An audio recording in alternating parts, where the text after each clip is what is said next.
Salutations. This is Hybralisk. I've just been kind of sitting here mesmerized by the background screen here, kind of contemplating how to start, what to talk about and whatnot. But yeah, I've been wanting to play some Total War Warhammer, Warhammer 2. I've been playing quite a bit of it since it's come out. Wasn't an early adopter, but once I finally got into it, I really took a hold of it quite hard. I think my Steam hours are over 1,700 or so hours, give or take. Some of that might have been logged in when I was like, I passed out from like playing too long, or I was away making a snack or something. You know how it goes, right? But yeah, it's March 25th, 2022, and the current version of the game is 1.12.1. And as you can see, I do have some mods on, but the only mods that I'm using right now are the community bug fix, the better camera mod, save camera settings, and building progression icons 2. So basically quality of life ones, except for that community bug fix one. The reasoning behind that is some of the campaigns that I've been playing, I ended up using a couple exploits, and the community bug fix mod completely removes some of those exploits that I had been using, so it removes the temptation. And I kept finding myself getting into the position in a campaign where I'd be like, well, everything's too easy. And some of it might have been chalked up to me using the exploits or whatever, like even up to through using legendary. It was like, well, that's too easy. Like turn 90 or something, I'm just steamrolling through everything, and like, well, maybe I'll start a new one. You get that feeling of a brand new campaign and have the fun of doing that again. But that's how it goes sometimes. But yeah, I'd like to do a deep dive series on my favorite faction in the Total War Warhammer universe, both 40k and fantasy, the Bretonnians. I've been a big fan of the Bretonnians since I was like a little kid. I think it was like age 6, or I don't know, somewhere maybe around age 10 years old. I'm getting a little long in the tooth now, 38. So like it's been a few years since I first laid eyes upon the Bretonnian factions. But I think I was with my dad at a gaming shop, and they had like in the back of the shop a gigantic table. At least to me, I could barely see over the edge of the table and standing up on my tippy toes. But they had all this whole Warhammer game set up and all this terrain and stuff and all their little minifigs and everything. And I just immediately fell in love with all of it. And at that age, my parents had gotten me into collecting Lego quite a bit, or as I always had called it, Legos, but I guess there's no plural for it in actuality, if one is to be proper about it. But yeah, they had all these minifigs there at this gaming shop, and I couldn't get enough of it. Every time I'd stop back towards that gaming shop, I'd beg to go and stare at the guys in the back playing. And it's been something I always wanted to collect my own pieces of and like get into collecting it, but I never ended up getting into it. It's very expensive to actually play the tabletop, but I always did collect the Lego pieces after having had laid eyes upon this Warhammer gaming tabletop stuff.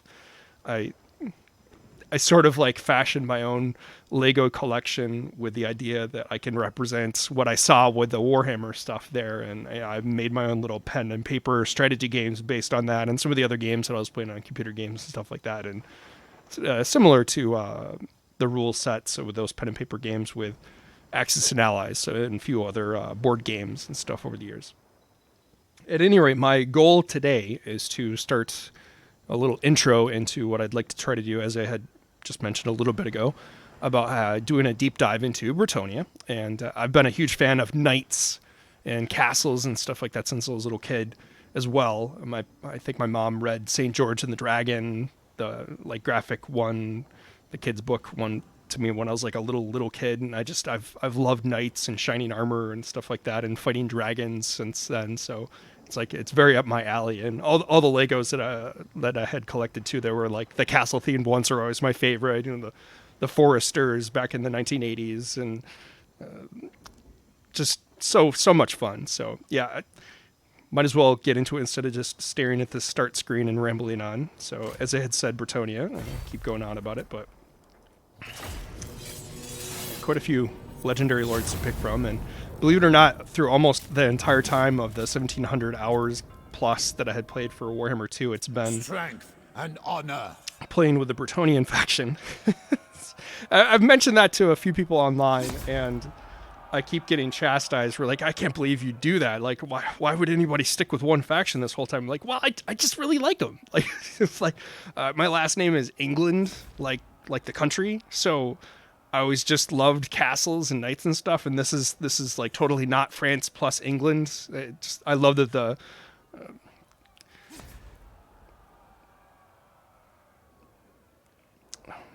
the game company just went with this theme for like recreating all of these. Okay, it's not England, it's not France.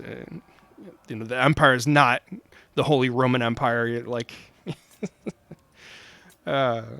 Games Workshop, just a bunch of hooligans over there making fun stuff like that. Anyway, I'd like to start off with just giving a very brief overview of each of the 4 legendary lords that one can pick through playing a Mortal Empires campaign through Warhammer 2. And my favorite being Lewin Liancourt.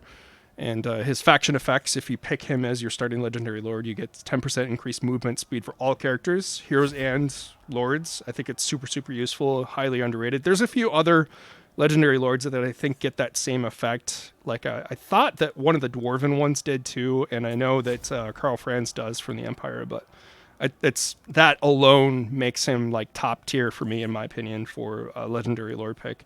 The leadership aura size is pretty insubstantial. It doesn't really do too much. And then if one gets Lewin Liancourt, if you're playing as one of the other 3 legendary lords, you can confederate Lewin eventually, and then you would get access to his lord effects. But if you start as him, you of course get them right away.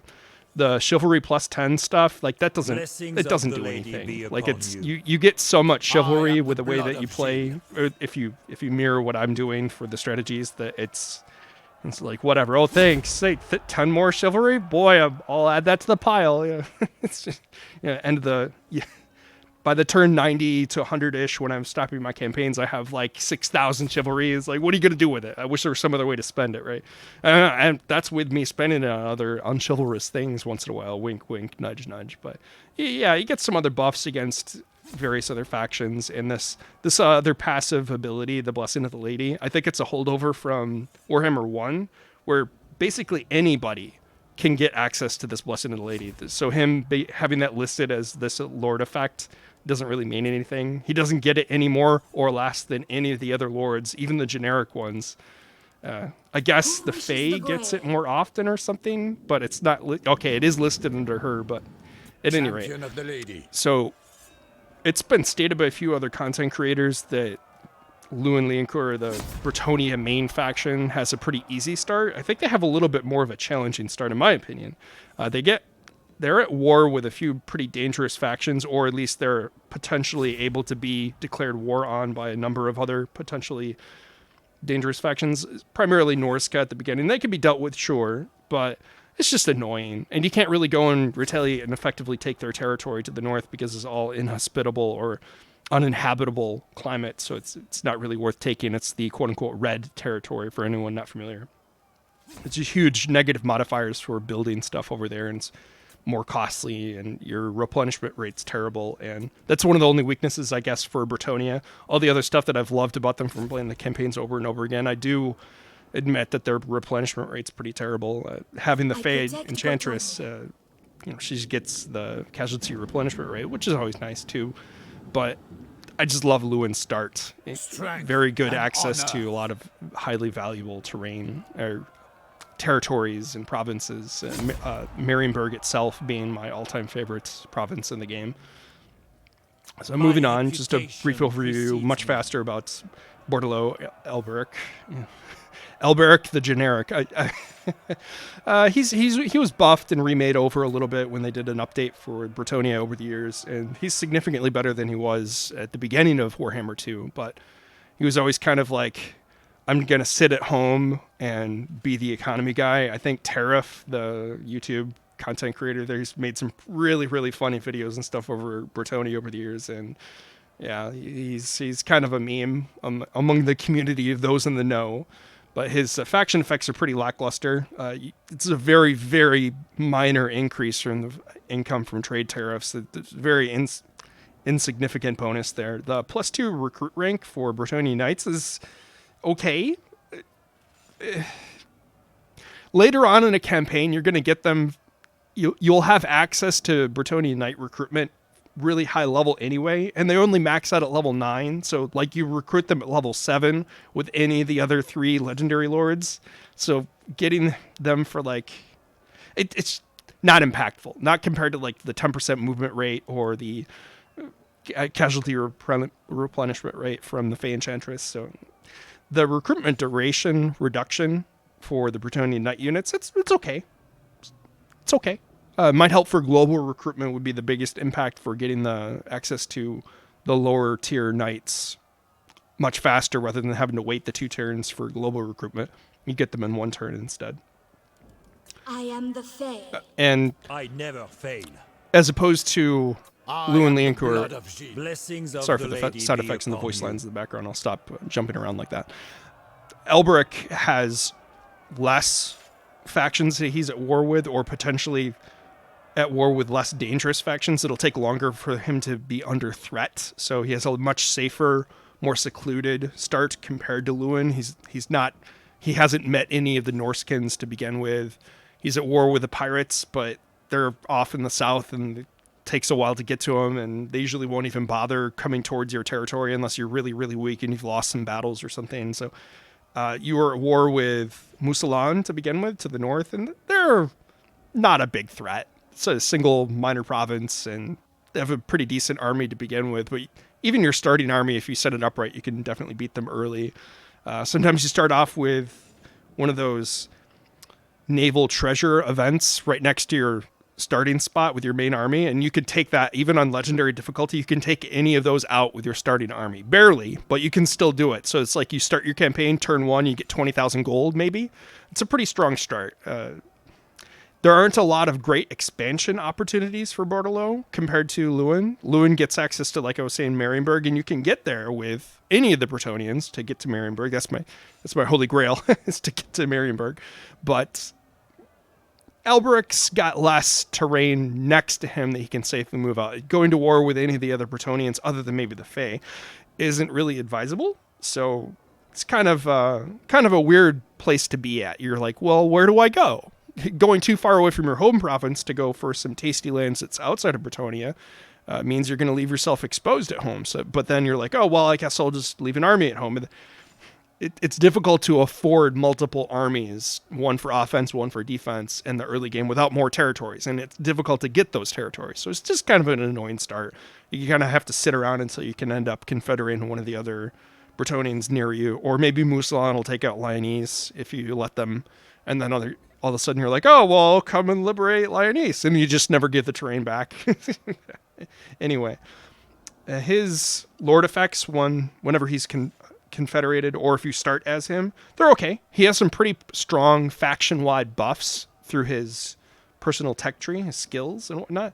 And the melee defense plus 10 for Knights of the Realm units is okay, but late game, they're not really a great unit to have. They're excellent early game and mid game, but you can kind of get away with this and not using him primarily for a Knights of the Realm stack, in my opinion. Moving on. You have the favor of Fey Enchantress. She's probably the easiest of the 4 legendary lords, as has been stated by other people in the community. And this casualty replenishment rate, like I was saying earlier, is a huge deal. It's a very, very nice effect. But one thing to take note is, if you're not aware, the other Bretonnians anybody who defeats the Fey Enchantress will get a plus 10% casualty replenishment rate, which can stack with this if you are playing as the Fey Enchantress. But if you're playing as one of the other 3 Bretonnians, you don't get access to doubling down. You would have to manually defeat the Fey. Each lord you would want that effect on. And okay, comparison to the other 2 starting lords that I was already talking about, her starting position is even safer than Elberic's and significantly safer than Lewin's, but at the same point, it's so safe that you're very much left scratching your head as to what you're supposed to be doing. A lot of people will end up sitting there and farm rebellions, and I've certainly done that myself, but it can be kind of boring the first 10 to 20 plus turns, you're just sitting around farming rebellions, not doing too much. And it's totally a legitimate way to play, but it might not be terribly exciting. And there's ways around it, but you kind of have to go out of your way and risk your safe starts to do that, which could be fun too. You can take a trip up north, take out the Skull Smashers and shut down the Orc invasions effect for the first 20 turns. Although the 3 original Bretonnian lords will have 20 turns of Orc invasions where you just get a minus public order, and it's pretty easy to shut it down with Lewin, a little bit less easy with Alberic, and not too hard with the Fae to shut it down to, but you kind of have to go over terrain that you normally wouldn't have military access to. So as long as you don't mind making Paravon angry at you, you could do that kind of whatever. We'll get into that more if I were to go and cover the Fae Enchantress through another stream or recording or let's play at some other date and time. Another option would be to go south and like take the southern realms from poor Estalia that usually gets bullied by other people anyway. So it's not like you're really stepping on the Estalians' toes too much. They have their hands full with the updated Kazrak One Eye and Ikit Claw over there with his nukes. So yeah, and you could knock on the door of the Wood Elves, but that wouldn't be very good. Yeah, so her Lord effects are pretty cool. She gets a really cool personal effect where she'll do a Mortis engine, as has been referred to in the community, where she just passively drains the HP from enemy units that are engaged in melee around her as long as she is in melee. And she's a pretty strong caster for life magic. But I think that both Lewin and Alberic are significantly more potent battle commanders and can have you can have other casters that aren't that much below the effectiveness of the Fae Enchantress. So great as a faction leader, not the best commander of an army. I'd much rather be using either the two of those as my first pick for army commander. And then For moving on, Bretonnia, I fight! the newer one for the Vortex campaign as well is now introduced in Warhammer 2. We've got Rapunzel de Leonis, and she's got a pretty strong faction effect of having control +3. It helps a lot to mitigate the negative penalties from higher difficulty modifiers. And the upkeep reduction for all heroes is pretty cool. Late campaign, you could have several dozen heroes, maybe all of your paladins and damsels, and having less upkeep on them. You can get away with having less of an expansion, less land grab if you wanted to focus on armies instead. This frees up a lot of gold. It could be many thousands of gold, significantly more than Elberic's trade tariff income bonus. It's piddly. I guess late game with that trade tariff thing, you could get a couple thousand, but you'd have to have multiple factions left alive late campaign, and that's not very likely. Usually the map starts getting eaten up by 1 or 2 factions, and that's about it. The melee defense +8 for questing knights for the whole faction is pretty cool, but that's only if you start as her, of course. And then, yeah, you're on an errantry war as her to take out the Tomb Kings in the Southlands and the Southern Deserts and whatnot, so you have less relations with them, but that doesn't matter too much anyway. You're probably going to declare war on them from the get-go. I found it's interesting, though, as playing as the other 3 Legendary Lords compared to Rapunzel, you get the option to go down into the Southlands, and if you haven't already declared war on the Tomb Kings, you can be friendly with them, because by the time you get down there, you usually have a whole bunch of great power penalty. But for the Tomb Kings, it works in opposite, so that they're actually friendly towards you, or they like you. You're like, oh, you're powerful too. Thanks, buddy. And you could just do trade relations with them. But then again, the Bretonnians they like suitable climate for all of the desert territory. So you want to capture that and take that for yourself away from the Tomb Kings. So yeah, whatever. I'm kind of rambling on a little bit now, but that's all good. Rapunzel has a really interesting start. She's got a cool water mechanic that's not represented by any of the other 3, and if you confederate her, you don't get access to that water mechanic with her either. It's only if you start as her, so it's pretty cool. You get to have immunity to desert attrition, but late game that doesn't matter too much because there's a way to get immunity to all types of attrition with Bretonnia. I'll get into that a little bit later. I have notes to be like, oh yeah, talk about the traits and whatnot. So taking a quick look here now at her Lord effects, once you actually get access to her by confederating her, or if you just started her whatever, you get that, as mentioned, the chivalry is not too impactful. The plus 10, it's so silly that they add that there. Like, ooh, 10 chivalry. I'll get into the vows in just a second here. The physical 5% resistance plus 5% for all peasant units. That is actually, instead of just Lord effects for her own army, I found out that's the entire faction whenever you get her. So it's if you confederate her as any of the other three, or if you start as her, all of your peasant units have plus 5%. That's not a big deal, but if you really wanted to like make strong peasants, there's a couple other ways to like modify them and give them bonuses and stuff. But anytime you have access to that plus 5%, I'm like, oh yeah, cool. I get, one of my goals is if I play as any of the other three legendary lords, is I make it my first goal is to try to get Rapunzel as quickly as possible. She has an excellent skill where she'll reduce the building cost and time for structures at the local province that she's located. So I have her do a tour around all the provinces that I own, basically everywhere if I can help it, and just build up all the infrastructure, all the buildings that I can possibly build by having her just run around. She's a much stronger, like, combatant on the battlefield than just the regular generic lord in most cases. She doesn't get access to a flying mount. I guess the Fey Enchantress doesn't either, so the two ladies don't. But the dudes do, and all the generic lords for Bretonnia get access to flying mounts, and that it's significantly stronger in most cases to have access to like a super strong legendary lord with a flying mount. So the fact that either the two of these don't have access to one is kind of a letdown, but they're still strong enough on their own with other abilities and their skills that they don't really need it, I suppose. Yeah, like she gets this special, unique ability, the Halo of Maidenly Wrath. It's pretty strong. So the vows, she starts off with the Knight's Vow and Questing Vow. Fey Enchantress starts off with no vows finished. Elberic starts off with the Knight's Vow, and then Lewin starts off with all three, up to the Grail Vow, all finished. And the vows are important for keeping the upkeep down for your various knight type units. Not during the daytime, though. It's only the knights.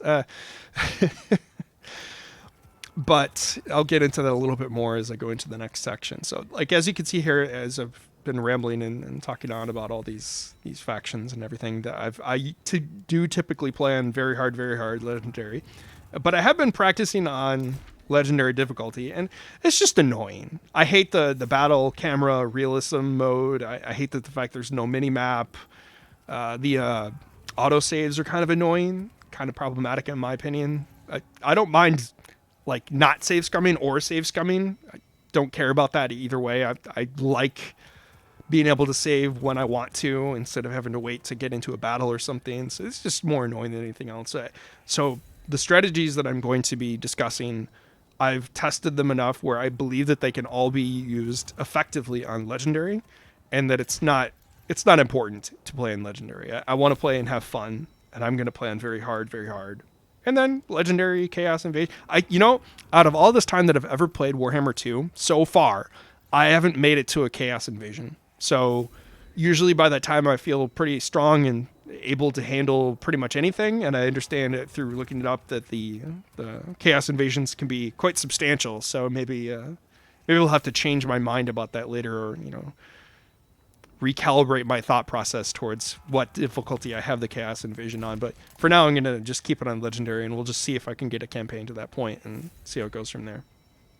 But yeah, out of all the four, Lewin's my favorite, and I'll probably be playing as him. I have a special strategy, a blitz idea that I like to go through with him. And he has a pretty strong starting army. The additional starting units thing, I wish it just showed their actual full army. This is just silly. Like, who cares? Oh, like, you get these three? That's it? Additional what's standard? There is no standard between, like, any of the legendary lords that you pick. They're all going to have a totally different army, and I thought it would have been super cool to have that. And yeah, I guess I'm finally making this video because I was a little bit disappointed with the way Warhammer 3 was going, and I was having all sorts of problems playing Warhammer 3, and even going back to playing Warhammer 2, I was having problems with my computer running it for some reason. It kept getting worse and worse and worse, and I finally troubleshooted enough where I realized that some of the mods that I had to be using before, I had to be using them because my computer wasn't set up properly for airflow, and my fans were totally caked in dust. I think it had been a couple years since I had cleaned my poor computer out, and I was just choking the whole thing to death. I checked out the thermals because I was starting to thermal throttle on my computer, which is a scary concept because I'm not overclocking it at all, and this is an ancient CPU. It's like an i5 2500K, and there's no way I should have been thermal throttling even playing this.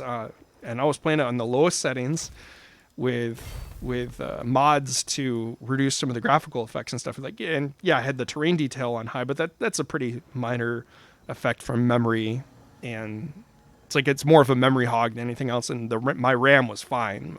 It didn't go anywhere near my RAM capacity. It was all my CPU was having problems. And turns out, yeah, I didn't clean up my computer. So here's a little tip to anyone who's a gamer out there and you've been gaming quite a bit. If you can't remember the last time that you cleaned out your computer, you should probably go and purchase some canned air and clean out your computer to get the dust out. But don't be like me. And don't try to blow the canned air directly at the fans, because I think I ruined a couple of my fans by doing that, and I had to use a couple old small backup, smaller fans to work now. But now I have all the airflow good to go. My computer's cleaned out, and like I said, I was thermal throttling. I think I had the throttling was going up to about 100 C, 95 plus C.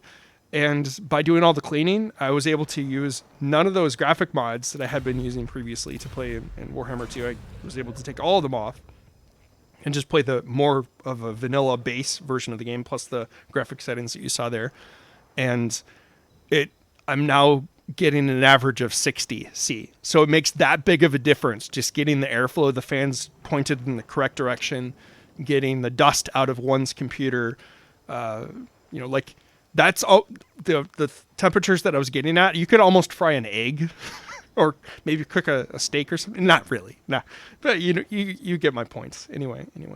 So before I went in and started an actual campaign, my first thought process was to go in and take a quick look at the units for the full roster.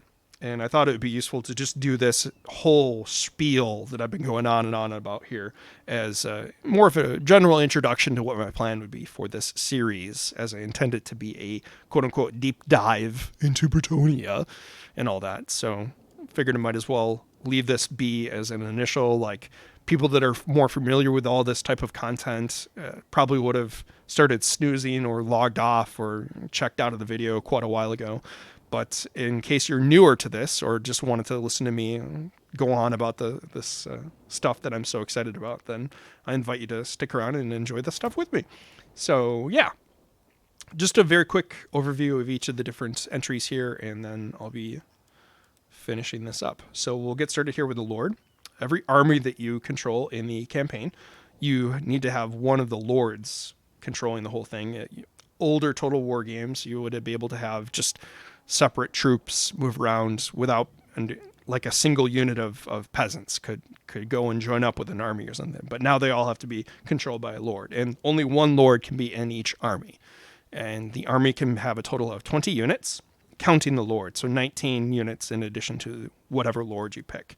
And as I was saying earlier, you could start as any of those legendary lords, and then you can confederate the others.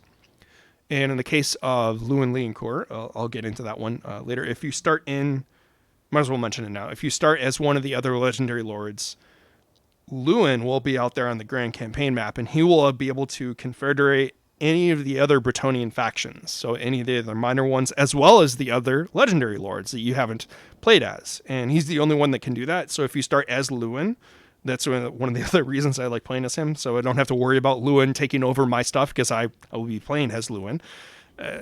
You don't have to worry about that. But yes, he could take the other Bretonnians from you, essentially. And eventually you can get a Confederation tech to unlock him, and you would get all of the stuff that he has taken himself.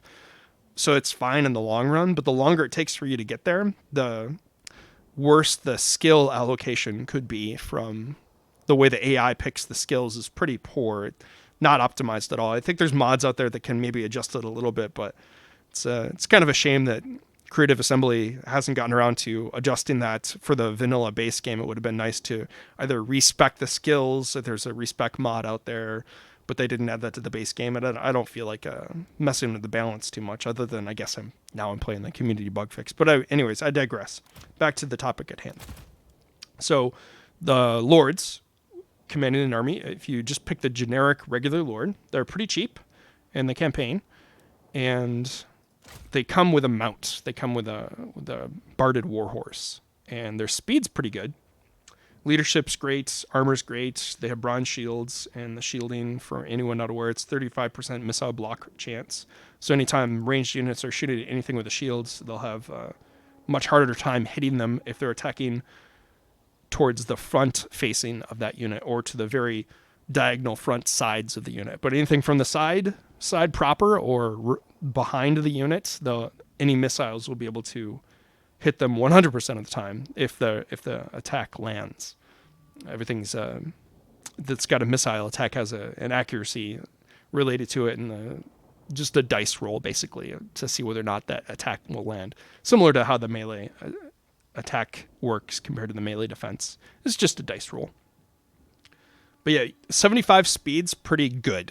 Like, that's a good fast speed. Anything faster, that's, even better. Anything slower than 75 speed for a cavalry or mounted type unit feels sluggish on the battlefield. It will get outrun by a whole bunch of other mounted units and cavalry type units or fast monsters. So 75 is basically the bare minimum. Anything under that's not good for cavalry. And in the case of infantry, the typical infantry speeds, I think, is around average 30 speed. Like, I haven't done the numbers and crunched compared to every single one, but off the top of my head, the rough general speed is somewhere between 30 and 34. And that movement speed without a mount for the lords is 34. And then the prophetesses is also 30. Actually, all of them, if they're on foot for all the lords, they all have 34 speed. So not too bad. When you get them on their mount, they're significantly speedier, and they can do fun maneuvers on the battlefield. So their weapon strength is pretty decent. Mostly base weapon damage, and ideally it would be more armor-piercing damage, and as you see through some of the other unit stats and everything, it'll be closer towards armor-piercing if it's a stronger unit or something like that. But it's pretty strong, beefy unit to have in the beginning of the game, and as the game goes on, they continue to stay strong. They're just a good all-around lord. And as you go through and take a look at the legendary lords, maybe this wasn't the best way to go about comparing absolutely every single little detail about every single little thing. Maybe I'll just move on a little bit quicker. Like, thinking back to it, like, I could sit here and just look at every single little detail, and in the long run, I guess it doesn't matter that much. I'll just go over the ones that I do like. I've talked about most of these lords long enough. Like, okay, you've got your 3 spellcasters for the 3 schools that Bretonnia gets access to. You've got life, beasts, and heavens, and as I was mentioning earlier, the Fey Enchantress is also a life spellcaster, and all 3 schools are useful.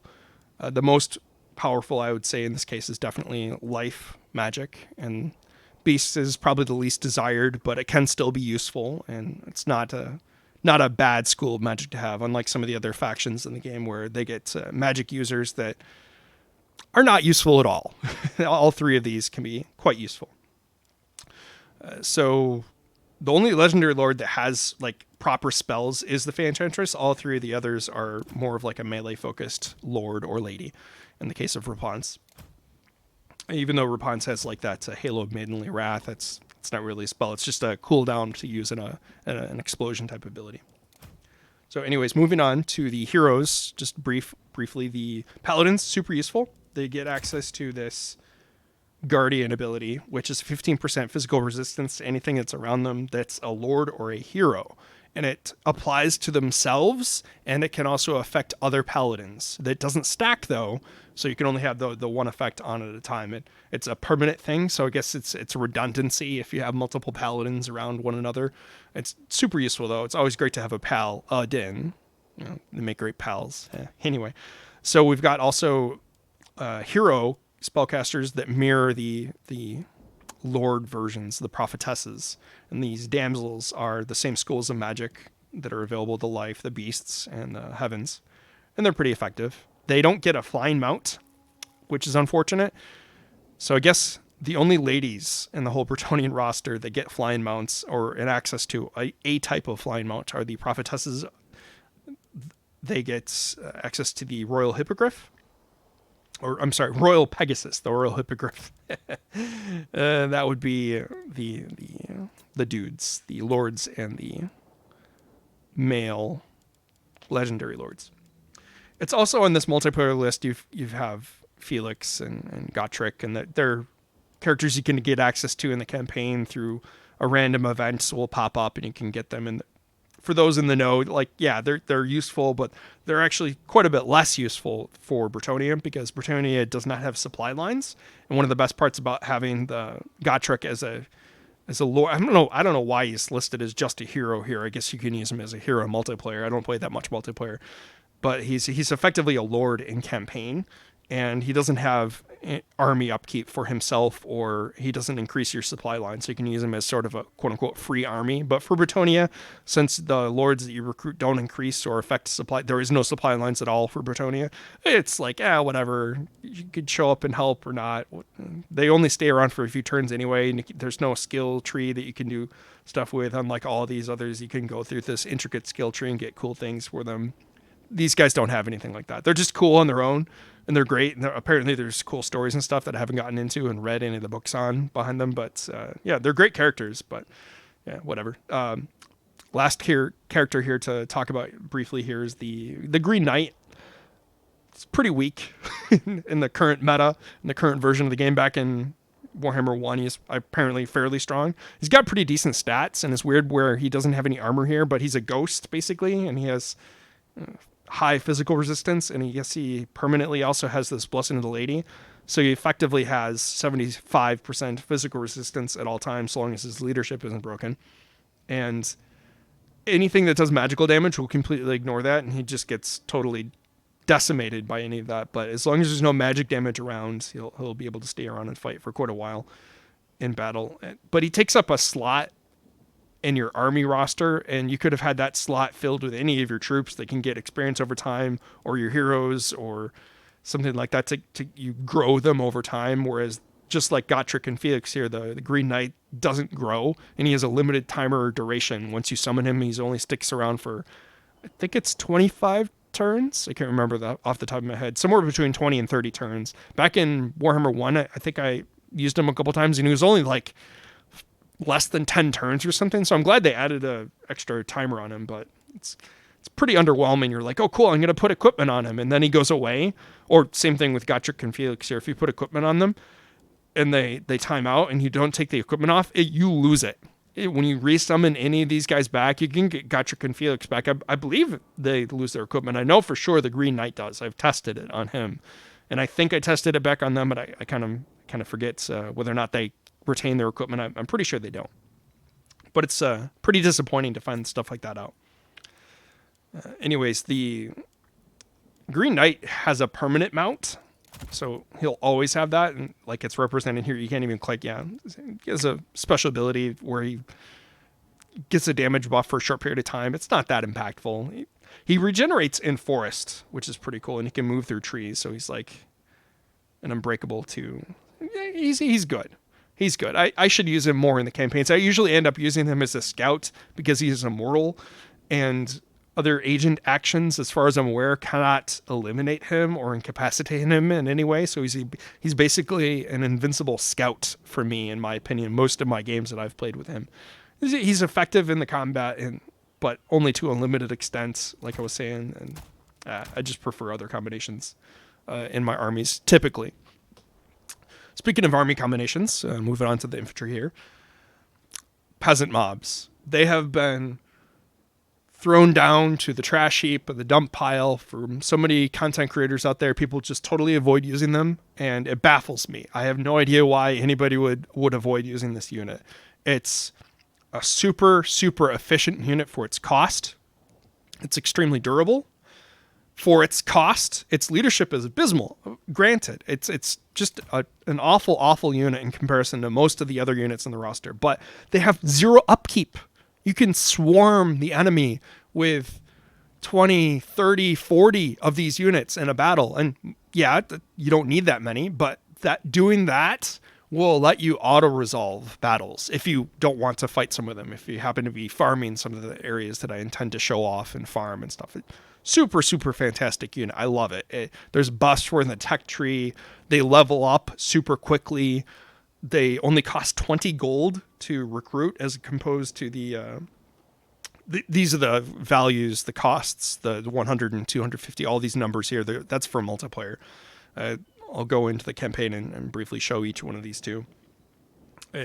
Any of the other units cost hundreds and hundreds of gold. Like I know for sure the peasant bowman, my most recruited unit typically, other than the peasants themselves, it's 450 gold to recruit one of these units. For one of those, you could get a full stack of peasants. And later in a campaign, you can have enough recruit slots where you can get a full stack of peasants in one turn. And there's a trick to do stuff with the peasant economy that I'll show off in game, where you can avoid having to pay the extra fee that would be associated by going over the peasant limit. They're super versatile, useful unit. They're great for slowing down enemies, and it doesn't matter that their stats are terrible. You swarm the enemies with them. It's great. Unlike most of the other infantry here. Most of the other infantry here is pretty terrible. Men-at-arms, low stats, low leadership. Certainly much higher stats than the peasants, but they cost a bunch of gold to upkeep. And they're sort of once you've recruited it, you want to keep it, as opposed to the peasants where once you recruit it, you're like, well, I spent 20 gold. Oh, well, I might as well send them back home. Whereas these guys are like, well, I spent hundreds of gold. I better keep this unit. And you're like, you're dragging around a pretty ineffective, weak, unimpactful units. And the same case for the spearmen at arms, but as opposed to the men at arms, the spearmen at arms have at least some bonus versus large. And charge defense against large foes. So as long as they're bracing and standing still, they'll negate the charge bonus from large entities that attack them from the front. So they're mildly useful. Maybe if you start with a few of them and you want to protect, say, some artillery pieces that you have, they can do okay. But I would replace them with, knights if you can afford them, peasant spam, maybe some peasant archer spam, something else like that. And then the shielded variants, which are literally the same as the base version. So we've got the men-at-arms and then the men-at-arms with shields. They do get really strong shields. There's bronze shield types as well as silver shields. Apparently there's no gold and only those two types. So the bronze is 35% blocking. Silver is 55% blocking. Much more useful. But all the rest of their stats are abysmal comparatively to any of the other units and any of the other rosters. And their leadership just is awful. They cost quite a bit to recruit and maintain in comparison to, say, basically literally free or super efficient units in comparison. They're just not terribly effective. I do like that missile block chance though, and the fact that the spearmen at arms with shields have that anti-large in the same sense that the base ones without shields do. They even get a +2 in comparison to them with a melee attack as well. So I use the spearmen at arms with shields here and there. If I'm going against a faction that has a whole bunch of ranged attacks, ranged missile troops and whatnot, say like the wood elves, the high elves, maybe, I'll take at least a few of these units, between 2 and maybe upwards of 6 of them total, and not thinking that they're effective at all. Generally, against most things, they won't be able to kill stuff effectively, but they can at least hold their ground with their charge defense against large foes and stick around for long enough to have the ranged units and the cavalry move into place to do their thing. And I guess that's kind of what they were designed to do. I like them. I like kicking around with even just 2 of these, even if I'm not going against ranged factions, if I can help it. Very inconvenient to recruit though. All these infantry guys, super inconvenient to recruit. The recruitment chain building for them is just very silly how it's all laid out. I'm not a fan of that.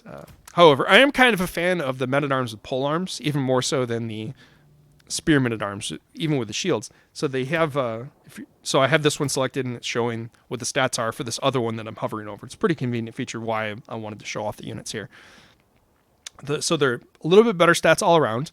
One noticeable downgrade is the fact that they don't have any type of shield at all, but they also are significantly more effective generally. They have a much larger bonus versus large or anti-large effect, and they do more armor piercing damage, significantly more, so like 7 base, 18, and 18 bonus, compared to 17 base, 5 armor piercing, so next to nothing, and not that much less bonus versus large. But yeah, if you want an anti-large to at least hold for 30 seconds worth of fighting, the men-at-arms and polearms are your only option.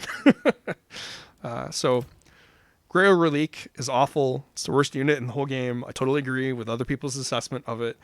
The one and only way that it could be slightly effective is if you're playing in lower difficulties and you intend to go with a mainly peasant melee army. But as it was hopefully illuminating, most of these guys are not effective and not worth using the worst unit in the game to buff slightly.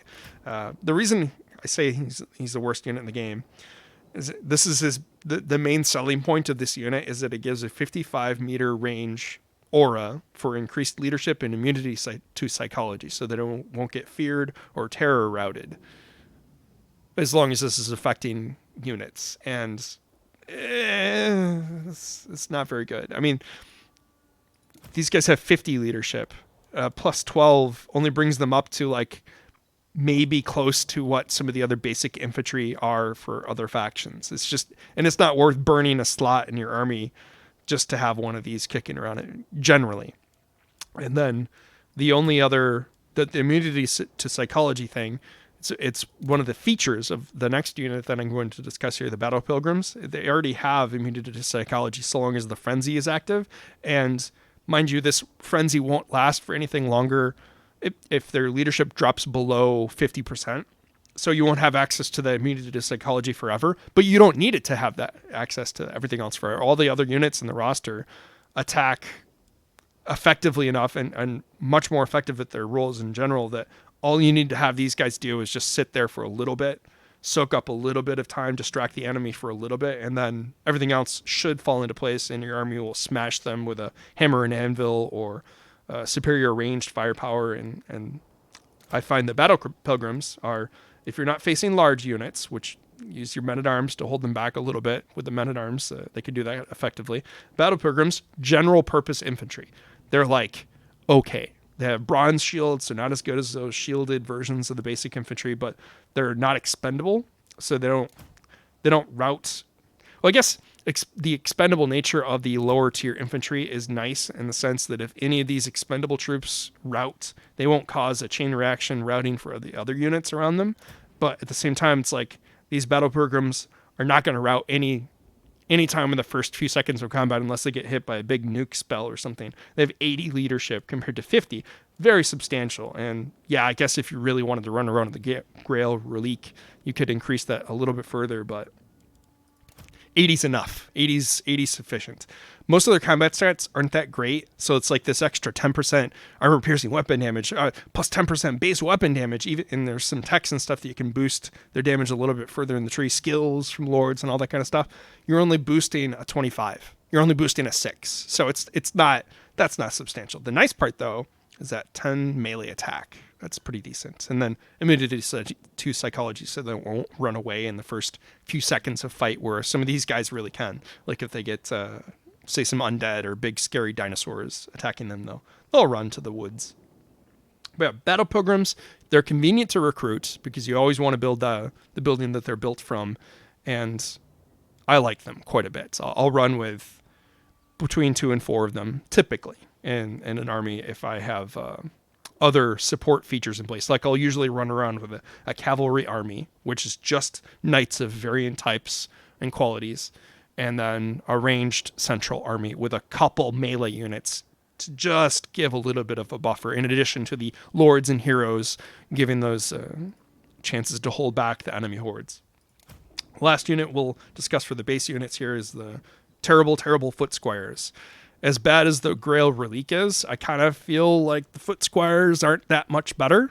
So if you're looking at their base stats, like 26 and 24, like look at the spear, the just the men at arms with shields. Like to compare to the foot squires, the foot squires actually have less melee attack and significantly less melee defense. These guys are awful in direct combat. Like you kind of want to flank with them, but they move slower. They have 28 move speed compared to even the 30. Or like my preferred cannon fodder unit, the peasants, they move at 33. So it's like just foot squires are very, very slow. They're the least convenient unit to recruit. They're at the top of the building chain for where all these other melee units are built from. They take 2 turns to recruit.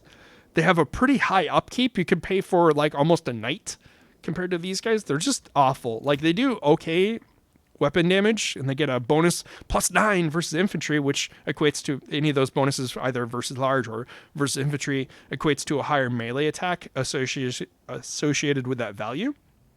So they can do okay against infantry, but their direct counterpart, the Empire's, where is the Empire here? Here we go. The Empire's great swords, they mop the floor with them, like 32 and 30. And then a +10. Okay, so the bonus isn't that much higher. It's only 10. But yeah, the Bretonnian greatsword equivalents, greatsword infantry, they're not that great. They're lackluster. They're mediocre. Yeah, they've got the most armor out of all the units that we've been looking at so far, other than, of course, the heroes and lords. But the armor isn't really important because there's a special building that you can build for all the Bretonnian major settlements. Anything that could get up to tier 4 and above, you can build the armory, level 2 version of the armory, and it gives +2 armor for all entities get +2 armor, and it stacks. So you can end the campaign if you have enough territories with that building constructed. You can have the maximum armor, which I think goes up to like 200 or something. Somewhere around 200 is the most you can have. So eventually you'll have peasants with, if you really wanted to put the time and effort into it, you could have peasants with significantly more armor than these guys at the very least, even through like the early parts of the middle of the campaign, or say late middle of the campaign. You know what I'm saying. So there's also a regiment of renown units, and they're not too much different than the regular units that they're based on. So it's like we've got the Holy Wardens of La Massental. I horribly butchered that, but you know, these guys, they're battle pilgrims. And they're cool. They got better stats. You know, they do fire damage, the magic damage. They don't have a shield. The armor's the same, whatever. But you can only have one of them, period, through your campaign. And it's definitely better to use this as an emergency case scenario for all of the regiments of renown. So if you're getting attacked by something unexpected, you can pull these guys out and they'll serve as a proxy army to help you fight off whatever you didn't anticipate. So they're useful in that case, but otherwise, you know, in multiplayer, of course, yeah, use these kind of regiment of renown units. They're pretty strong, but they're expensive, and I don't know. I'm not terribly impressed with the regiments of renown, is all I'm saying.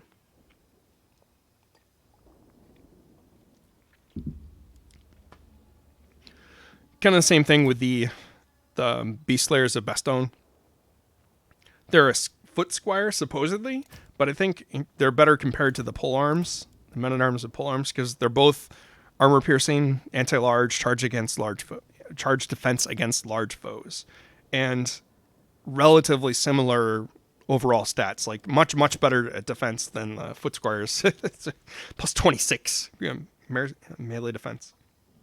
And mind you, part of that's associated with the fact that all of the regiments of renown start at maximum rank of rank 9. So if the foot squire was boosted up to rank 9, you wouldn't be that much. Yeah, let's see if we can bring him up to rank 9 compared to, say, have him selected. So, okay, so eventually the foot squire, when it's fully ranked up and chevroned up all the way, still has way worse melee defense. So, you know, like, yeah, this is essentially a super version of a men-at-arms with polearms. They're also not expendable, and you know, they have a good base armor value. They're pretty decent overall. but they get routed and defeated pretty easily if you're using them in campaign. The bread and butter unit you typically would want to use, the meta for stuff in general, is to use ranged units. It's sad but true for anyone hoping to do melee only type of things, or if you've played older Total War titles, there's a much more wide open. You could pick other types of units and they'd be more effective. Like in Shogun 2, the Yari Ashigaru reign supreme, at least in the early game. And the meta here in the Warhammer has always been ranged stuff as far as I'm aware. And for Bretonnia, they get excellent ranged units. They're very cheap, very cost effective, very convenient to recruit, and you end up being able to recruit them in one turn from global very quickly because of the number of farms that you would build. You basically want to build farms in literally just about every single province, except for provinces that have gold and iron. And even sometimes then, too, you do still want to build farms in those provinces, like I'll show off in Marienburg eventually. The Peasant Bowmen have pretty good range. Yeah, yes, as indicated here. Quite a bit of the other archers, come to find out, have less range, so like 120 or 140. So I had played so much Bretonnia that when I started to play some of the other factions in the games for Warhammer 1, 2, and 3, that I was surprised. They were like, wait, your archers only have 120 or 140? So like the 160 is pretty decent. It's like nowhere near as good as the Wood Elves, being able to boost it even higher or have innately higher range. The Wood Elves, High Elves. But it's pretty respectable. For how cheap and effective this unit is overall, it's nice to have that 160 range, and you kind of get used to it. So it's like, for me, especially when I switched to other factions, it was like, oh man, they only have what, 140? At any rate, their poor accuracy isn't bad, because missed shots, then you're shooting into a big mass of enemy units, means that they could, instead of hitting their intended target, they might hit their friend next to them, or the unit behind them, or in front of them. Like, it's okay that they're inaccurate. It's almost like you're adding splash damage to your unit. If anything, it's better that it's poor accuracy. I don't mind that they can't hit the broadside of a barn, so long as they can hit the broadside of the castle, because some of the units that you're going to be facing are about the size of a castle. There's war mammoths, there's giant dinosaurs, dragons. These guys can hit those things. Sometimes they'll miss. They're that bad. Maybe they're drunk. I don't know. They didn't practice enough. They're all peasants. What do you want? And yeah, they have poor leadership, but that's okay. I don't care if they have poor leadership. I don't want enemy units anywhere near them. And if they do get near them, they're not that expensive to replace. So they're more expendable than any of the other expendable units, in my opinion, just because of how effective they are for their cost and general combat stats. They are pretty weak against armor, so that's definitely a disadvantage of them in comparison to, say, most other ranged units for other rosters have like an anti-armor or armor-piercing equivalent, and the Bretonnians unfortunately do not have anything like that, but volume of fire can still do some damage. Even units that don't say that they do armor-piercing damage, everything will have at least some value of armor piercing, and these guys have a tiny bit, and it's just enough. So you're like, oh, 16 and 3, that's nothing. Well, it's times 90. So if each of these entities lands their shot on something, they're going to do a pretty substantial amount of damage over time. And especially if you have like 10 of 10, 15, maybe a full 19 stack of nothing but these guys, they can work. They can work very effectively. So you've also got two other variants of them, and they're very similar in all regards, except for their damage output. Like, all of their other stats are identical, except the fire ones do fire and the poison ones do poison. However, little hidden thing, the fire ones do less armor-piercing damage, but significantly more base damage, and then the fire damage modifier doesn't really come into play in most cases. There's a couple fringe units that have a weakness to fire, and there's a couple abilities that will add that, like the regeneration that's like a vampiric based one, and there's a couple items that can give that type of regeneration. It will also add a penalty to fire, or like negative fire resistance, and in that case these can do a little bit of extra damage, but in most cases it'll do no effect to have fire. Or there's a few units in this where, or characters, entities, or various sources of fire resistance that can make their damage do basically nothing. And they also cost more to recruit and more to upkeep. I usually don't build too many of these, maybe a couple of them to make my shots look cool. in the army. Like it's fun to have a couple of them kicking around, and they're not so much more expensive that it's really going to break the bank to have a couple of them for flavor, quote unquote. But even against the targets that are susceptible to the fire damage, I don't find them impactful enough to really concern yourself with. Like you're better off just recruiting. If you're going to recruit 20 peasant bowmen, it's not that much stronger to go for 18 or 17 fire arrow bowmen, even against targets that have next to no armor. So like the more armor a target has, the worse and worse the fire arrows will do comparatively. But my favorite one to use is the pox arrows. Originally, this poison effect would also not only affect enemies that they shot with their shots, their poison arrows, but it would also affect friendly targets. So which was super, super bad because of the poor accuracy. You would almost always hit your own troops. There's friendly fire in this, and it would constantly put this debuff on your own stuff. So it was like, well, why even use any of the other versions of the bowman? Well, I didn't. Like, and there were Warhammer 1 and then early days of Warhammer 2, if I'm not mistaken. But at some point they did a patch and they gave immunity to friendly fire effect of poison. Like the arrows might still hit your friends, but it doesn't have poison them. It might kill them, but it won't poison them. Go figure. So they're identical to the regular bowmen for their damage output. So there's no penalty to attacking anything no worse than regular bowmen against armor. I mean, they're pretty pitiful against armored targets, but like I said, volume of fire. You get 10 or more of these in an army, all concentrated on a single target. That target will die if it doesn't move away or activate some other type of ability. They're extremely powerful and they're cheap. Love them. Chef's kiss. Great units. So let me get a sip of water here. I've been rambling on for quite a while now.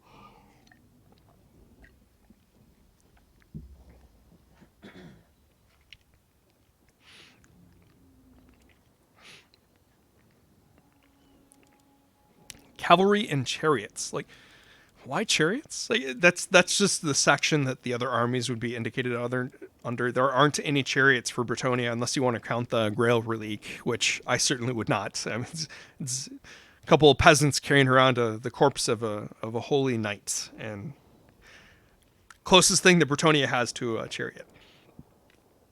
So the cavalry, though, excellent diverse roster of cavalry that are effective in multiple roles in multiple cases. I'll make the case mildly that mounted yeomen gets a little bit of a bad rap, that they can be effective in a couple of very minor situations because they're very fast. They have shields. Their armor is pitiful, but they're also super cheap. They're vanguard deployments as well, so you can get them into ideal flanking scenarios. And on highest difficulties, legendary, of course, very hard battle, whatnot, they don't perform very well. But you don't really need them to perform very well in most cases. Just have them as a couple flanking units to help go after enemy siege equipment or something. And they'll move significantly faster than most of the other cavalry in this roster. It's like 75 speed compared to the 92. And the cool thing with Bretonnia is you get access to a trait from the lords very quickly, very early on, if you wish to farm for it. On any army you wish to have it on, you could get plus 10% move speed. And then there's another technology that gives another 10% move speed on top of that. So they can move very, very quickly. And by the time you get all of that stuff and you get that technology unlocked, you probably don't ever want to use these guys anyway. So I just think that they've been slandered a little bit too much in the community, generally speaking. They can do okay. They basically are shielded, beefier versions of war dogs. So if you think of any of the other factions that have like dog type units, hounds, that type of stuff, like these guys are essentially that for Bretonnia. They're on a horse.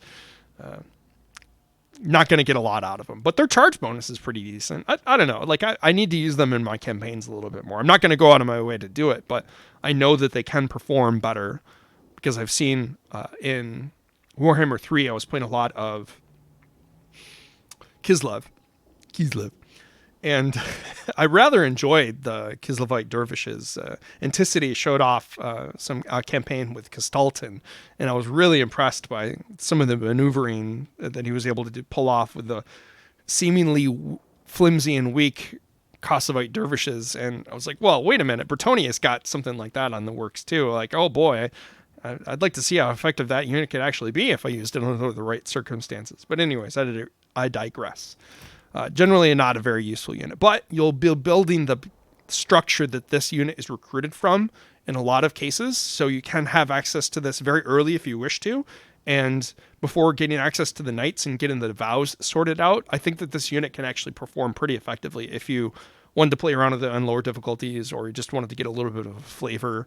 This unit can actually do some work, significantly better than the infantry in most cases. I'd much rather have these than an infantry if I were trying to fill the roster with anything other than the aforementioned copious amounts of peasant mob hordes that I intend to field. So we've got Knights Errant is the first proper knight unit that requires a vow to be sorted out to use without increased upkeep cost. And if you're looking at the stats comparatively, they're not that much higher for, like, say they have the identical melee defense. Their melee attack isn't that much higher. It is higher. The biggest standout feature is, of course, the armor. They have a much better charge bonus. They move slower. So they're a shock cavalry. They could do okay. And they say that it's anti-infantry, but there's no anti-infantry bonus. It's a well-established, known fact by a bunch of folks out there have mentioned it and brought attention to this. But I just wanted to highlight the fact that, hey, there isn't actually an anti-infantry bonus, unlike the, this one says it's anti-infantry, and it actually is anti-infantry. So for the poor, terrible foot squires, it's not going to make that much of a difference, but maybe it's an oversight. I always kind of wondered about that. Like if CA, Creative Assembly, wanted to have this as an anti-infantry bonus, and they just forgot to program that in. And that also seems to be the trend for Warhammer 3. Some of the cavalry units there will say it's anti-infantry, and then there's no anti-infantry bonus. It's a question I've always had about it. I'm assuming that mods out there, like Shield and Faith Overhaul, SFO or whatever, they have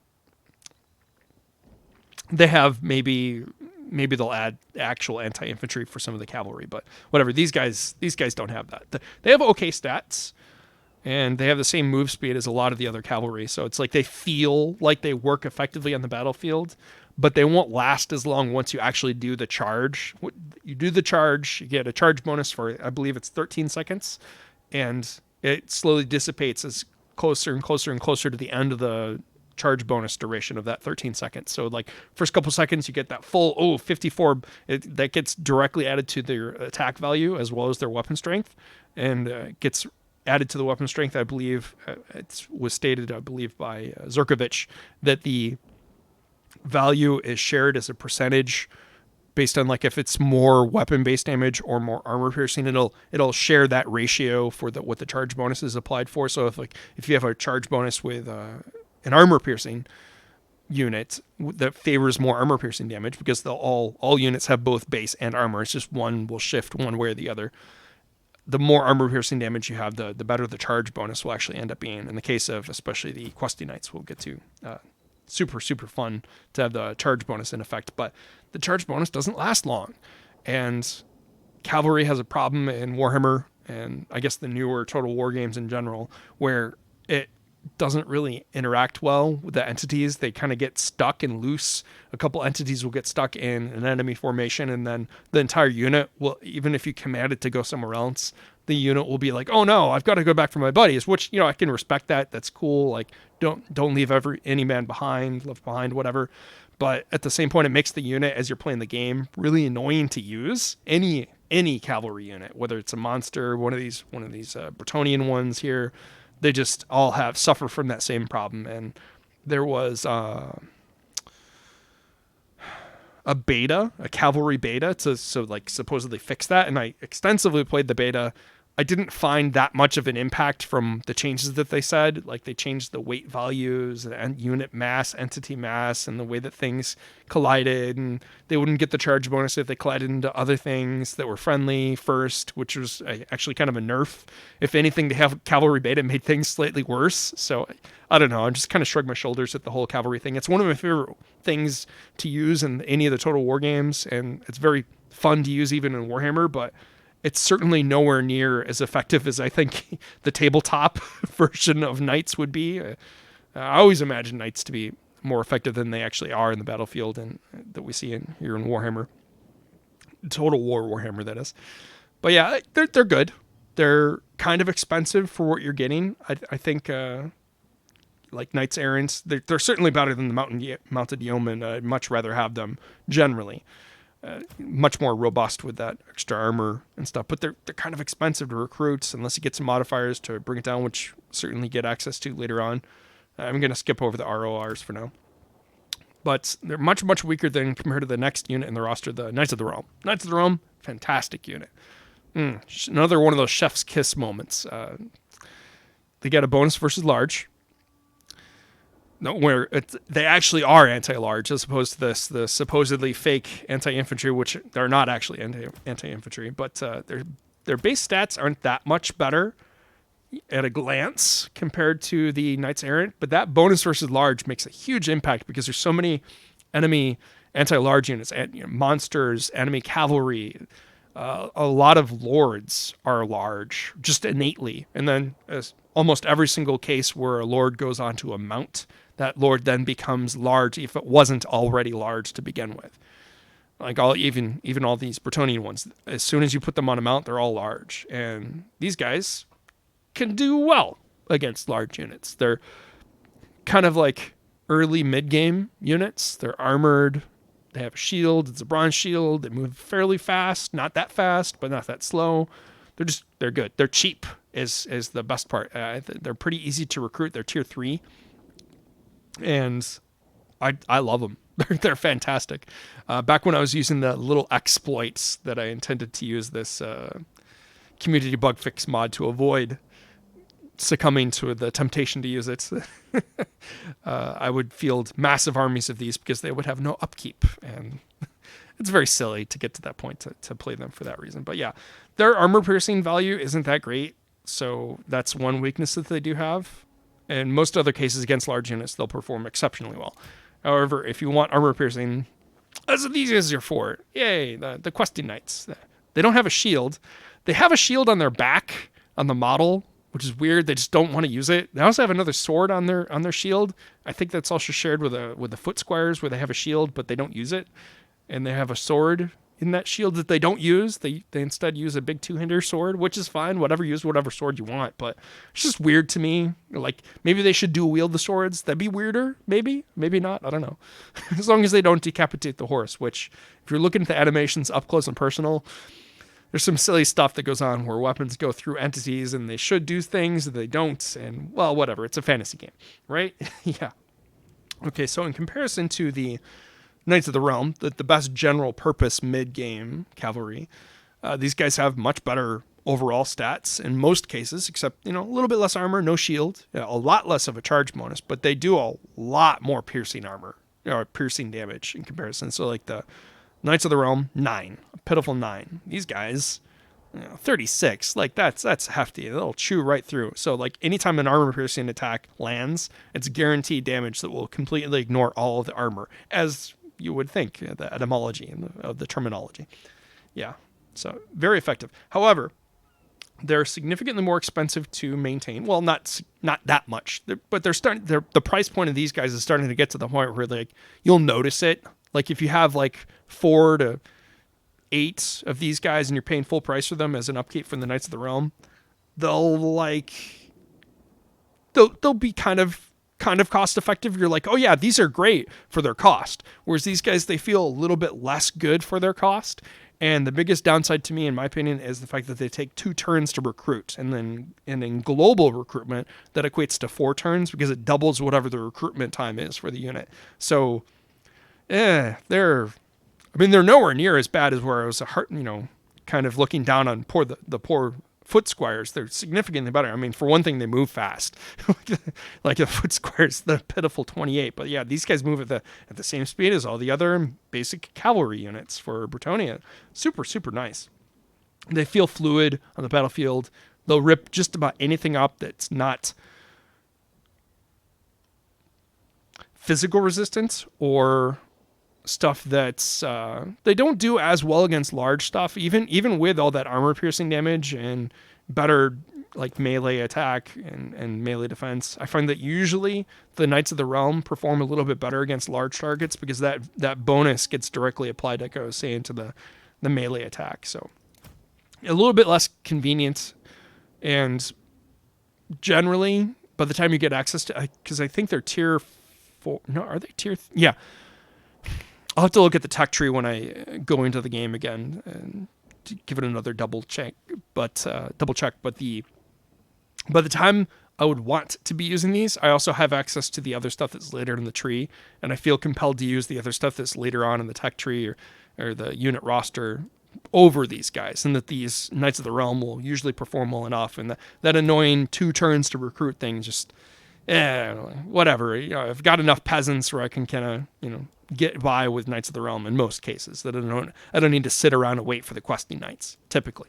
But yeah, if you've got a few of them around, they'll perform better generally than the Knights of the Realm. Which is funny because I was saying that the Knights of the Realm perform good generally speaking.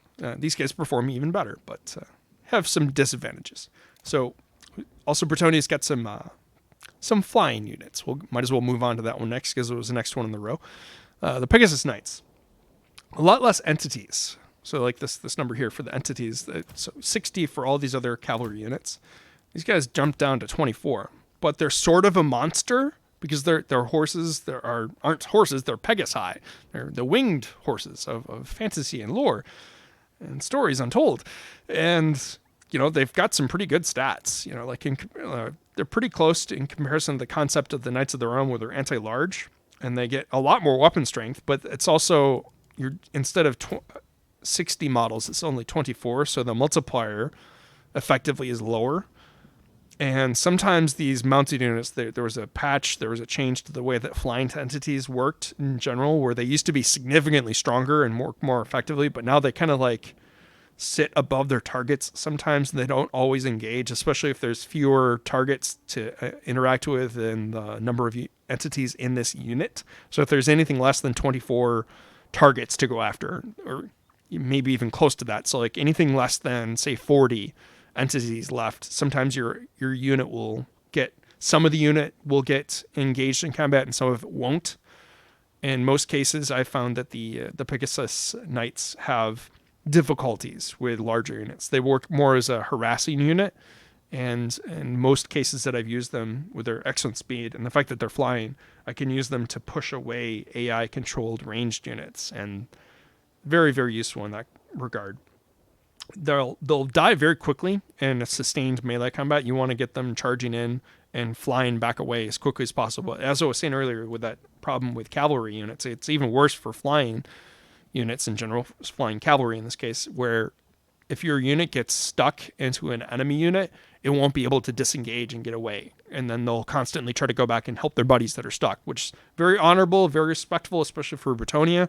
But boy, does that lead to the unit dying more often than you'd want it to. Like, you basically only want to leave these guys engaged if there's other friendly units around supporting them, or if it's a lone enemy, say like ranged unit. They're especially good at taking out artillery pieces. And they could do okay against generally most ranged units. And they're especially good against, say, like large units, but sort of. They'll also die very quickly. Like they feel very flimsy. They're also kind of expensive to recruit and to maintain. Their upkeep cost is pretty high. And they're unlocked pretty late into the tech tree. If I'm remembering correctly, yeah. It's tier 3 for both of the Questing Knights and Knights of the Realm. And then the Pegasus Knights are tier 4. And you can get them significantly cheaper from one specific province in Paravan. There's a special unique building to reduce their recruitment cost by quite a bit and up their recruitment rank. But outside of that, they take a long time to recruit. They take the 2 turns, same as the Questing Knights, so they're inconvenient to wait around for. And generally, they're not as good in straight-up fights, but they're excellent in sieges. They have a super combat effectiveness when fighting on walls and entities, enemy units controlled especially by the AI that are stuck inside of any type of settlement, defense, or walled whatever, castles. And I'm assuming, say, into Warhammer 3 now, I'm thinking of like the equivalent to the Great Longbow Riders or whatever.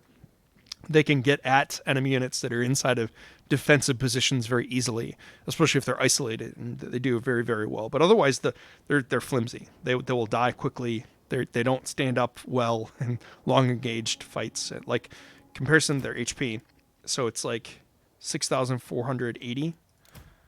6,024. So each entity has significantly more HP, but for some reason they seem to fall right out of the sky if they're shot by too much stuff, even with their moderate armor and bronze shields.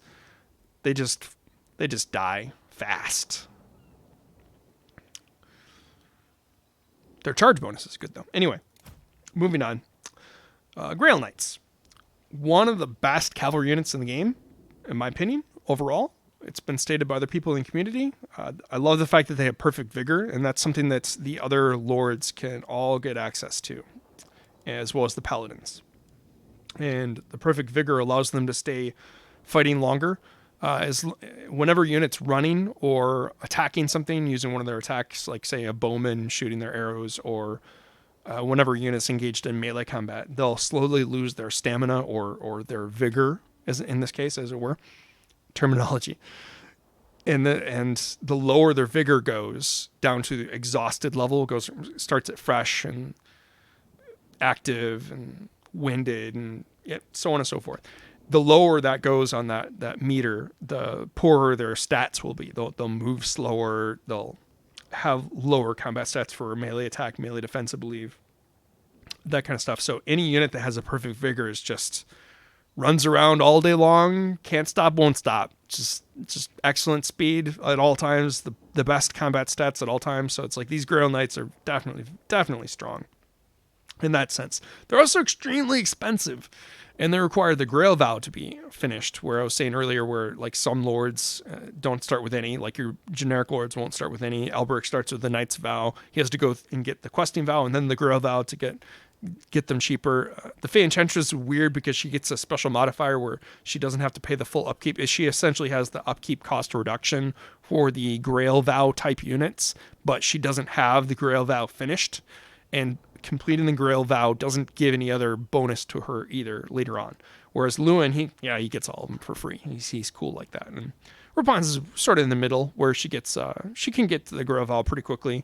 Not that you get access to these units very quickly, and she doesn't start with them in her army, but she does start with the Questing Vow unlocked, and that's the most annoying one to complete. And yeah, you really want to get your vows sorted for these guys, because their upkeep cost without it is like something like 2,000 gold, whereas like say like a regular Knights Errant, when you get the upkeep cost reduction from their easiest vow to unlock, the first one, it's only like 175, something like that. So a huge difference in how many units of these you can field in comparison to but stats wise, just look at all that green. Like they're so much better. Even if their closest comparison, I guess, would be like they're a souped up version of the Knights of the Realm. They still have the bonus, which is large, but all their stats are higher generally. Their armor. I thought their armor was higher. Oh, interesting. Okay, so they're both 90 armor. But yeah, still only with the bronze shield. They have magic damage, which is like a double-edged sword. So they'll ignore anything that's got physical resistance, but they won't do any bonus damage based on the fact that they have magical attacks. And in some cases, there's units in the game will have magic resistance, which makes them resistant to spells as well as any attack that's a magical attack. And the Warhammer 3, they switched it up where there's spell damage and magic damage, and they're two separate things. They do two separate things, but in Warhammer 2, it's magic damage is both spells and anything that says magical attacks, and anything that's got magic resistance will be resistant against both. So there's quite a few things that have magical resistance, and they'll make these guys hit like wet noodles. So I can't always endorse using them, but for that perfect vigor and the fact they have really high charge bonus, if you can get them attacking anything that isn't magic resistant, they're going to tear it up. And with that perfect vigor, they can just keep cycle charging over and over and over again. Excellent stats across the board. If they weren't so expensive and they weren't such a high tier unit to recruit, I could see recruiting them more frequently. Most of my campaigns, I guess it was chalked up to the fact that I was using that exploits quite often. is that I don't feel the need to use the Grail Knights because I have so many Knights of the Realm kicking around. And even when I wasn't using that free Knights thing, you get enough power out of the Knights of the Realm that it's okay. You don't need the Grail Knights, but anytime you have them around, you're like, yeah, I feel like I'm running around in the convertible or some sort of souped up supercar or some muscle car with these guys. They're very, very strong against a variety of things if you can afford them. They're very expensive. They're very similar to the Grail Guardians, which I guess can kind of compare to the Questing Knights. The Questing Knights, they've got Grail Guardians are like through the roof with melee defense, but they have similarly weak charge bonus, so they're not a shock cavalry. They're meant to be, like sit in there and do melee fighting. They're almost like more effective infantry at holding the line. So like I've got the Grail Knights still selected, and like it's not fair to compare it to the Bretonnian infantry because the Bretonnian infantry is so weak. But yeah, they act more like an infantry meat shield than infantry proper does for Bretonnia, I guess, comparatively. But they're another unit with perfect vigor, and they also require the Grail Vow to be completed. But they have whopping 120 armor. That's some pretty substantial armor. Everything else was like 90 armor or less. And yeah, these guys will just sit there and take punishment for days. Interestingly, I think in the campaign, they start with this Blessing of the Lady, and they have it permanently so long as their leadership isn't broken. So like when you are doing fights, you'll have a chance of getting that Blessing of the Lady. It doesn't state it directly for most of them, but yeah, the Fae has it here innately. And anytime you do a fight, anytime you do a battle, you'll have a chance of the main army that's involved in that battle, either offensively or defensively, I believe, to get the Blessing of the Lady buff. And these guys just have it innately. Yeah, I guess the Grail Knights do too. I guess it shows how little I use these guys. But yeah, the Fae Enchantress starts with one of these Grail Guardians, and she's got that upkeep cost reduction for them, and they're pretty effective. I've seen people on some Let's Plays or streams from some past stream broadcasts where they disband this unit from the Fae Enchantress, and I'm just like, why would you do that? I know it's expensive, but it's so good. This is essentially a super unit. If you get access to this thing in the early game, you're somehow able to like boost your city level to get access to it early on in a campaign. Wow, like this unit can do wonders. You give it some buffs from some of the spells, and it'll just live through everything and tear through stuff. It's got an okay amount of HP, but like its stats are really, really strong, and it can level up pretty quickly too, because you're going to want to use it in fights often. And as soon as you get that leveled up, like the stats go right through the roof too. Yeah, maxed out at 68 melee defense, and that's not counting any of the modifiers from the tech tree or the lord skills and all that kind of stuff. Just great unit. It's a little bit slower than the other cavalry units, so it doesn't feel as fluid. Like if you have a whole bunch of all these cavalries working together, they're all going to feel effective and nice because they all move at the same speed. But these guys do move slower, so it's noticeable. They'll lag behind. They're not going to get that good charge bonus like compared to most of the other cavalry. Like I was saying, Questy Knights don't get as much either, but you don't need them for charges as much. They're just going to sit there and do their armor piercing damage. And then the Grail Guardians, they're tanks. They have that same weakness, or double-edged sword, I should say, of magical attacks, where in most cases where it's going to make a difference, it'll be a bad thing that you'll have magic attacks. But in some cases, anything that's physical resistant, these guys will perform a little bit better. It's not that much of an impact either way, I guess, so whatever. Moving on, another flying unit, one of the 3 that Bretonnians get. The Royal Pegasus Knights. So it's basically an upgrade of the Pegasus Knights. So better stats all across the board. Much more expensive. They require the Grail Vow to use. All these Perfect Vigor ones do. And these guys have Perfect Vigor, which pairs extremely well with a flying unit. It's also got standard, I guess, the Blessing of the Lady, if I'm not mistaken, too. I don't use these guys a lot either because they're so expensive, and they're tier 5 to unlock and use. And they've got that double-edged sword of the magical attack, so in some cases, yeah, the Pegasus Knights can actually do more damage, even though the stats are significantly higher for the Royal Pegasus Knights. Given the fact that they're that much more expensive and they have that chance of like not being that great in some cases, I haven't played with them enough to really get a feel for whether or not they're preferable in all cases. I can imagine scenarios where they're not as preferred, and they are significantly more expensive even when you do have the proper vows sorted out for all of your units. These guys are going to cost quite a bit. They're the next most expensive unit next to the Royal Hippogriff Knights, which I think I accidentally had name dropped them earlier. But yeah, they're super strong.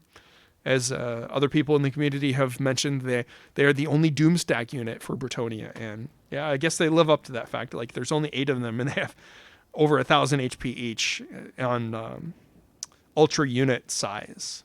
They don't have a shield, which is a little bit weird because most of the other cav does, except for the questing knights.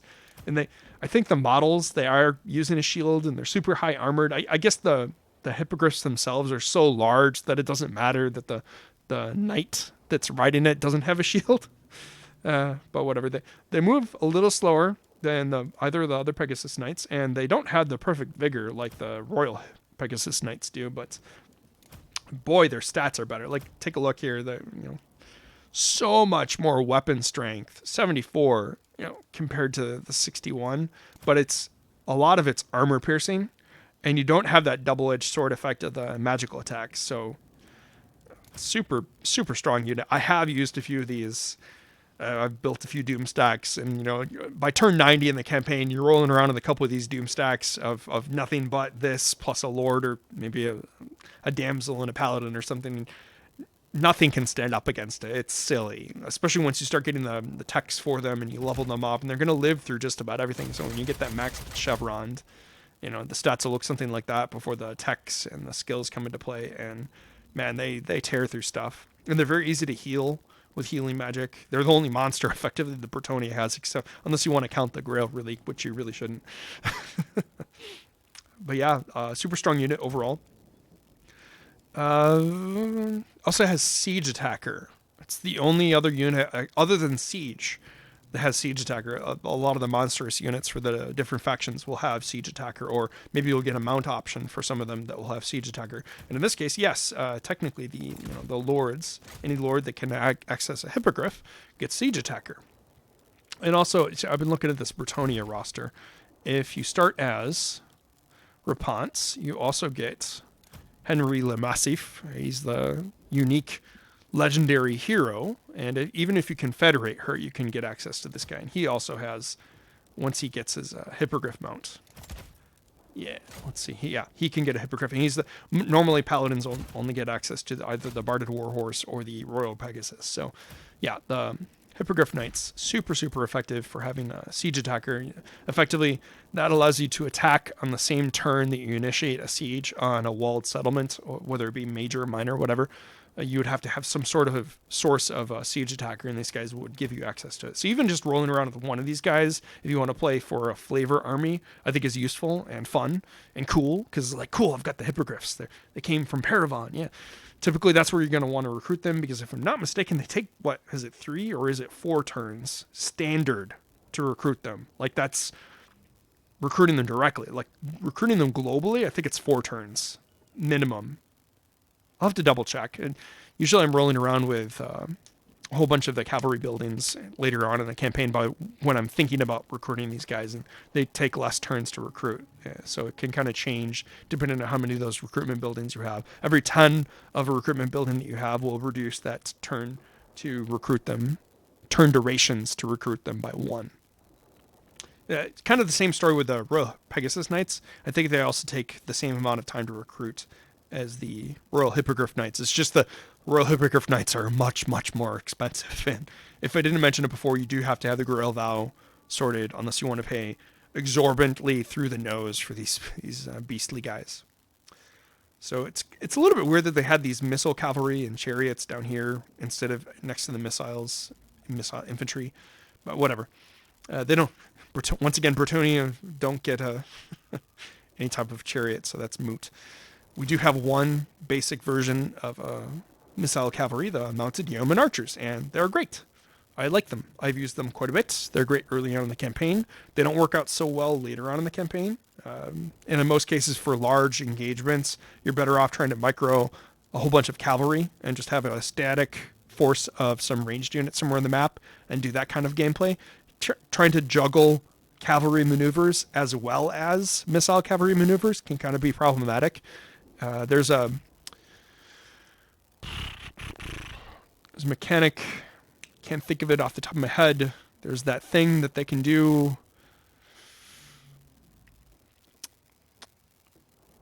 where they'll retreat from enemy fire, and I can't believe that here. Yeah. No, firewall moving. Okay, that's just what they do innately. So anyway, that name will come to me from the ether somewhere, sometime, some later date in time, yeah.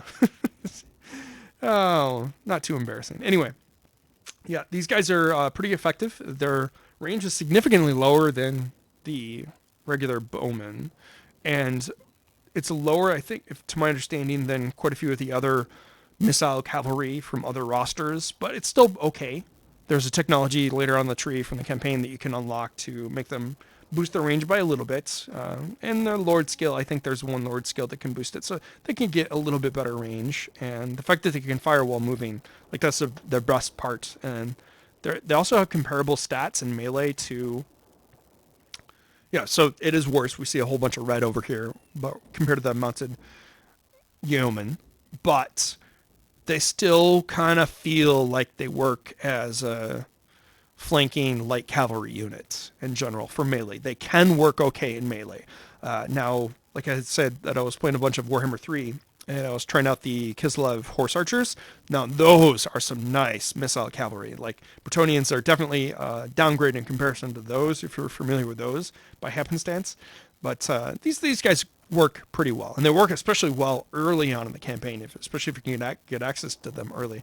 And it's also, yeah, I think it's a tier 1 building to recruit these guys, so you can get access to them early. They're not that expensive to maintain. They don't require some sort of weird knight's vow to have completed. You can just run around with a bunch of them in your army, and they work really well. They're very, very squishy. They're like glass cannons, so you don't want to have them in any type of prolonged combat. But if there's a routing enemy, or say there's a tasty-looking exposed siege equipment that you want to go after, these guys can actually do pretty well in melee, especially for their cost. And then last section we'll go over, before going over the last of the regiments of renown. I suppose I should have covered them a little bit earlier, but like I was saying earlier, they're not that impactful. You only get access to one of each of the regiments at any given time, and once you've recruited it and then disbanded it, or it's been killed, it takes 10 turns for you to get access to it again. And it feels weird because you get access to this unit that's already at rank 9. You can't grow it any further. It's like one of the nice fun perks of the battles and armies as you're playing the campaign is you get to grow your army over time. Like, they'll get experience. You're like, oh yeah, I had this unit around since the beginning of the game, that kind of thing. Whereas you get the RORs, and it's like, yeah, they don't grow. They cost more to maintain. Whatever. They're not impactful. I'm sure there's mods out there that make sort of like regiments of renowned equivalent more effective or more useful overall, but I haven't played those mods. I like the vanilla game. One more sip of water here.